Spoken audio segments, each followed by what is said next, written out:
And today I want to talk about that one power. I want to talk about the one power. Why do we come to rooms like this? To be reminded of that one power, right? Because when we're out there, we can forget. We can watch the news, we can have something happen, and we can forget about the one power. And it starts in here. And then we come here to connect into it, to be reminded. We come to spiritual community to feel safe, just as we are, right?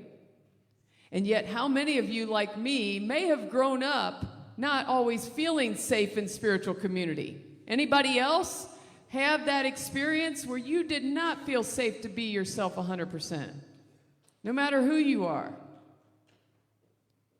How many of you learned about a condemning God? Yes.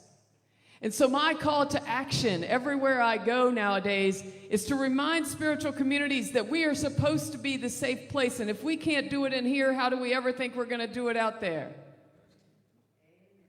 And so I am calling myself into that action, to be reminded that this is the place to feel safe. This is the place where we learn to love ourselves from the inside out and each other. Right? Even when we look different. Even when you have purple hair and tattoos, you identify as queer, you're safe. You are safe in these walls. So that when you walk out there, you can bring that love. You can walk out there armed with that one power. The reminder. There's no way we can create it out there if we can't do it here. That's the news. Guaranteed. And if we think that we can, then we're mistaken. And so it's also Pride Month, and so I want to include that in this, that it's Pride Month. And what I like to say about Pride Month personally is, yes, it's about the LGBTQ community, but it's about all of us. It's about everyone feeling equal, everyone feeling safe and loved and honored. Everyone. So nobody's left out of that. We're all part of the colors of the rainbow. And yet sometimes in spiritual community, we're not told that, right? And I can tell you my story. When I first walked into a Unity 25 years ago as a queer person who had also been to jail, who had also been a liar, a cheat, and a thief, who was a recovering alcoholic, I thought, there's no way I'll ever find a spiritual community that will love and accept me as I am. Uh-oh. And I'm still here. And now I'm becoming a spiritual leader. No one would have ever thought that. Because they created a safe space, because the minister that day, I looked up and there was a gay man on the platform and I thought, oh my God. Whoa. And I tested the waters a lot to find out just how safe and loving and accepting that community would be. And they loved me and they held me over and over again. And then there were times when I heard some things, even within the walls of that unity. Well, I accept gay as long as I don't have to see people holding hands. So I'm just going to invite us to look within, because I'm going to tell you a truth about myself. I was a closeted queer woman until I was 30, and so I had inner homophobia. I came in the doors with inner homophobia because I couldn't accept myself. And so I had to push my own boundaries. And so here's what I want to tell you. We can demonize the other when we don't understand. And so have conversations with people. Sit down and talk to someone. You don't understand? Ask them some questions. That's all it takes. A simple question. I'd like to know more about you. And suddenly you find out that you have that one power between you. Right? And yet sometimes we forget. And so my call to action today is to love and nurture each other. And so I'm going to do a ceremony with you guys. I hope you're up for it. I do this, I travel around and do this, but I want to read a few things to you. So there's this book that I read. It's a daily reading book called The Book of Awakening. Anybody else know about this book? Mark Nepo. So I'm going to go back to April 5th reading because I love it so much. It's called The Courage of the Seed. All the buried seeds crack open in the dark the instant they surrender to a process they can't see. What a powerful lesson is the beginning of spring. All around us, everything small and buried surrenders to a process that none of the buried parts can see. And this innate surrender allows everything edible and fragrant to break ground into a life of light that we call spring. In nature, we are quietly given countless models of how to give ourselves over to what appears dark and hopeless, but which ultimately is an awakening that is beyond all imagining. This moving through the dark into blossom is the threshold to God. As a seed buried in the earth cannot imagine itself as an orchid or a hyacinth, neither can a heart packed with hurt imagine itself loved or at peace. The courage of the seed is that once cracking, it cracks all the way. How many of you have had a heart packed full of hurt? It's hard to function, to open yourself to the love. I had a heart packed full of hurt. I came here with so much wounding, and you guys helped me be the seed. Because what happens if a seed is in the ground and it never cracks open? What happens to that seed? It dies. And so if we never crack open, we die inside. And we walk around out there bumping into each other dead inside. And what happens? We can't love each other from the inside out. And so I read this book a while ago called The Wild Edge of Sorrow. And The Wild Edge of Sorrow is about getting back to village mentality, witnessing each other in everything, including our grief. I know if you're like me, you're feeling some grief and some sorrow right now at the state of the world, something in your life. And it's important to witness each other in those moments. It helps us connect in when we can witness each other. And so I'm going to read a little excerpt from the book of The Wild Edge of Sorrow. It says, "Imagine the feeling of relief that would flood our whole being if we knew that when we were in the grip of sorrow or illness, our village would respond to our need. This would not be out of pity, but out of a realization that every one of us will take a turn at being ill, and we will need one another. The indigenous thought is when one of us is ill, all of us are ill. Taking this thought a little further, we see that healing is a matter in great part of having our connections to the community and the cosmos restored. This truth has been acknowledged in many studies. Our immune response is strengthened when we feel our connection with community. By regularly renewing the bonds of our belonging, we support our ability to remain healthy and whole." And so I have a couple slides. The first one should be a unity principle for us. We know this, right? Our essence is of God, therefore we are inherently good. The spark of divinity is in everyone, including them.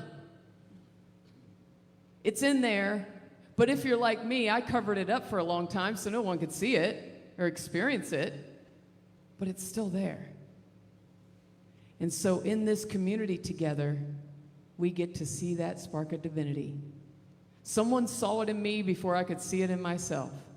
And so if you're doubting today, I see the spark of divinity in you. I see it. No matter what you're feeling, no matter what you're going through. Yeah. And the next slide. Well, there should be another one. Aha. Healing is not about fixing broken people. Healing is about restoring the conscious awareness and experience of the whole perfection of who and what you truly are. You are perfect. And there's one more slide. There's a Rumi quote that I have for you. I love that we keep seeing love from the inside out. Is there a Rumi quote? It's not there. All right, well, the Rumi quote is, out beyond the ideas of right doing and wrongdoing, there is a field. I will meet you there. When we can lay down in that grass together as one, we will forget about everything else that exists. It'll only be love. And so I'm going to create a field here today for all of you and with all of you. And so the first thing I want to ask is if there might be one or two people who would volunteer to come up and just hold sacred space with me while we do this. One or two people. All right, we've got one. Thank you. Come on up. Two. Awesome. So appreciate. What's your name? I'm Jacob. Jacob. And I'm Fran. I should remember that. Thank you. And so I have this altar down here. And so what I'm going to invite each of us to do is to come to the altar and be witnessed. You don't have to speak out loud. You can say a silent prayer into that altar while we witness you. Any grief, any sorrow, any pain, anything you're feeling right now, release it. Release it into the altar. And there's a little note up here for anybody that comes up to the altar. I don't know that my mic will make it down there, but I want to walk down and I'll loudly give you an example of how I release into this altar. And so if Jacob, you'll come on to this side and you'll stand over on that side and just hold energy for everyone.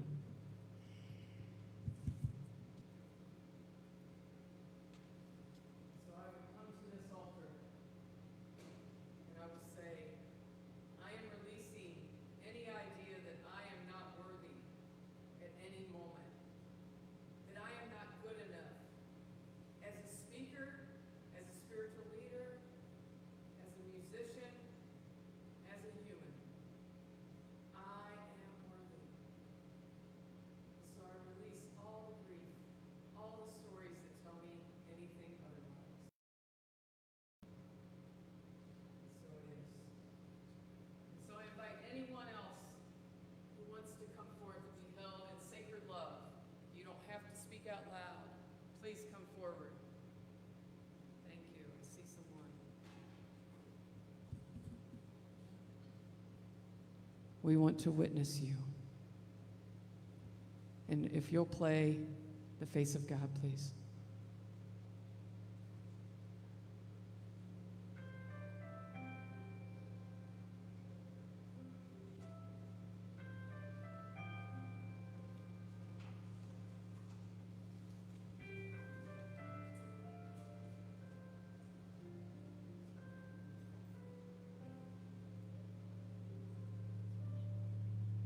You are the face of God.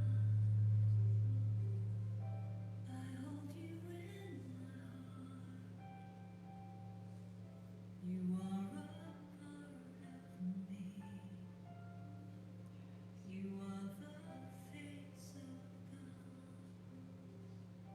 You are the face of God. I hold you in my heart.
You are the face of God.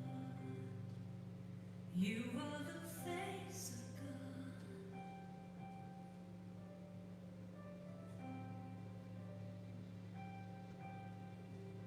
You are the face of God.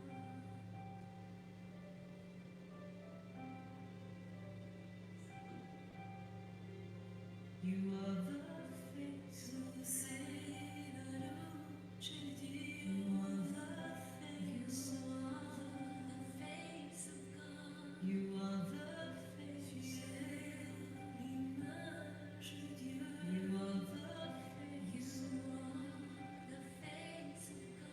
You are the face. You are the face. Can you keep playing that track again? Thank you.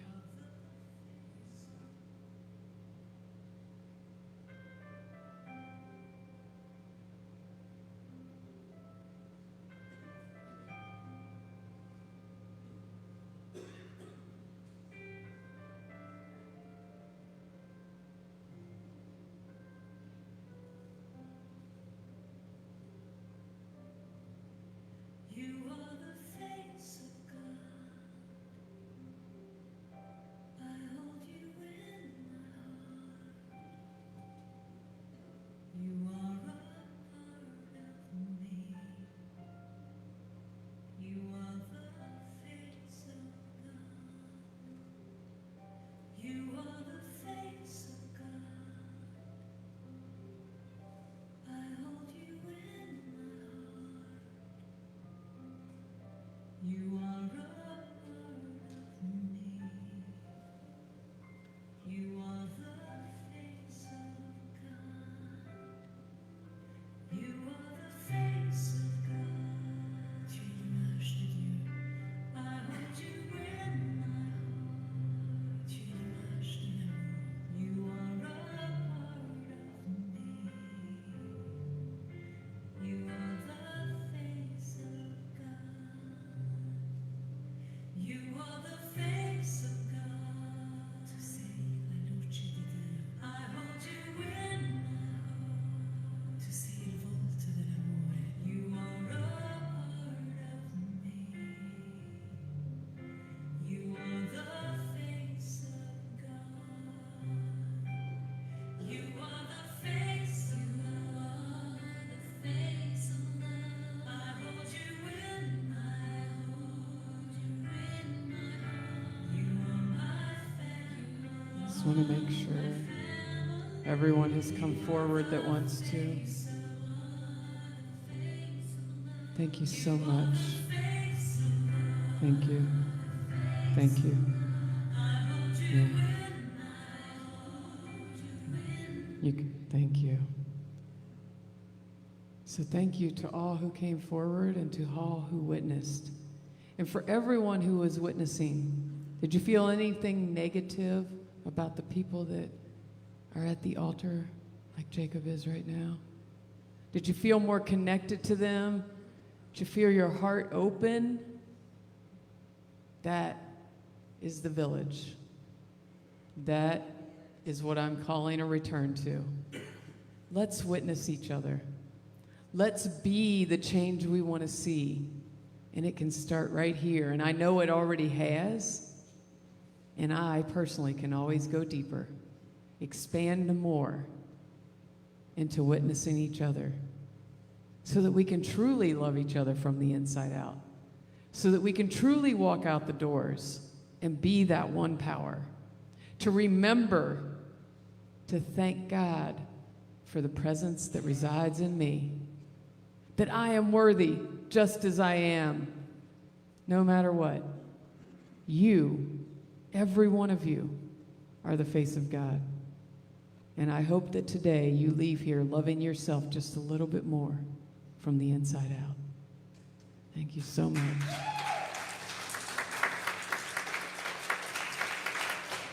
Thank you. And so, thank you. And so I'm going to close my talk with a song, which is it's a newer song of mine, And actually, I just found out that it's a Posse winner. So I am super excited to share this song with you. It's way more upbeat than the rest of the service has been. So I hope you'll love yourselves from the inside out. Yes. Yeah. Speak, even if your voice shakes. Rise, not afraid to make mistakes. Stand, say this is who I am, and love from the inside out. Even if you feel unsure, to be more of who you are. Take a chance and set yourself free. Just open your heart and speak. Speak, even if your voice shakes. Rise, not afraid to make mistakes. Stand, say this is who I am, and love from the inside out. Gotta put your feet on the floor. You don't have to hide anymore. Look the world right in the eye and rise like the sun and shine. Yeah. Speak, even if your voice shakes. Rise, not afraid to make mistakes. Stand, say this is who I am, and love from the inside out. For what you believe to be true, for people who matter to you. I'll lift you up, come take my hand, and together we'll make a stand. You ready? Speak, even if your voice shakes. Rise, not afraid to make mistakes. Stand, say this is who I am, and love from the inside out. And love from the inside out. Love from the inside out. Yeah. So I'm going to invite you, to love yourself from the inside out. You feel that love and that power today? Speak, even if your voice shakes. Rise. There's no mistakes. Yeah. Stand and say, this is who I am. Yeah. Speak, even if your voice shakes. Rise, not afraid to make mistakes. Stand, say this is who I am, and love from the inside out. That's right, we're going to do love from the inside out. One more time. And love from the inside out. Yeah. I am Kim Belew, Leah Jones. We are so grateful, Unity of Indianapolis, to be here today. Thank you so much.